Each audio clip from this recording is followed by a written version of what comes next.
નમસ્કાર દર્શક મિત્રો, આપ જોઈ રહ્યા છો હુકમ ન્યૂઝ. હવે જોઈએ અગત્યના સમાચાર. વડોદરાની ગ્રામમાં એસઓજી પોલીસે ગાંજો પીવા તથા ગાંજાની ખેતી કરવામાં એકની ધરપકડ.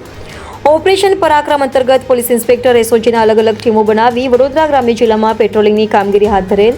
જે અંતર્ગત શિનોર પોલીસ સ્ટેશન પેટ્રોલિંગમાં હતા તે દરમિયાન એસઓજીને ખાનગી બાતમીના આધારે મળેલ કે રમણભાઈ પાટણવાડિયા રહે મીંઢોળ ગામ પાટણવાડિયા ફળિયું જે ઈસમ પોતાની માલિકીની વાડામાં નશાકારક વનસ્પતિજન્ય માદક પદાર્થ ગાંજાના છોડનું વાવેતર કરી ગાંજાનું સેવન તથા વેચાણ કરી રહેલ છે. એસઓજીએ રેડ કરીને કુલ 12 લીલા છોડ મળી આવેલ અને ગાંજાના સુકાયેલા પાનનો ભૂકો તથા બીજ મળી આવેલ, જેથી આરોપીની ધરપકડ કરવામાં આવી. ત્યારે આજરોજ વડોદરા ગ્રામ્ય police SP Sushil Agrawal press conference સંબોધી.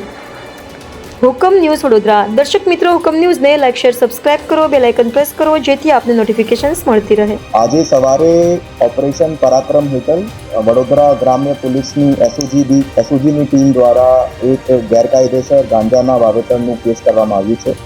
આ કેસ વડોદરા ગ્રામ્યના શિનોર પોલીસ સ્ટેશન વિસ્તારની અંદર આરોપી રમણભાઈ મોતીભાઈ પાટણવાડિયા દ્વારા પોતાના માલિકીની વાડીની અંદર આ વાવેતર કર્યું હતું. કુલ 12 જેટલા મોટા લીલા છોડ તે જગ્યાથી બરામદ થયા છે, જેનું અંદાજિત વજન 26 કિલોગ્રામ અને 145 ગ્રામ 26 કિલોગ્રામ જેટલું એમનું અંદાજિત વજન છે, જેની કિંમત 2,61,000 રૂપિયાની અંદાજિત થાય છે.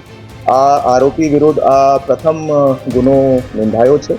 એ પોતે આ ગાંજાનું સેવન કરવાની ટેવવાળો હતો અને જે માત્રાની અંદર આ ગાંજાના ઉપલબ્ધ થયા છે એમાંથી આ નથી શકાતું કે આ વેચાણ માટે પણ આ ગાંજાનો ઇસ્તેમાલ નહીં કરતો હતો. આ ગાંજાના સાઇઝને જોતા અંદાજિત એવી રીતે પ્રાથમિક રીતે પ્રસ્થાપિત થાય છે કે અંદાજિત 1 વર્ષ જૂના આ ગાંજાનું વાવેતર હતું અને આ આરોપી સિવાય બીજા એક આરોપીને પોલીસ દ્વારા વોન્ટેડ જાહેર કરવામાં આવ્યું છે. હાલ આની તપાસ ચાલુમાં છે અને બીજી કોઈ ઇન્વેસ્ટિગેશનની લીડ્સ મળતા આગળની કાર્યવાહી કરવામાં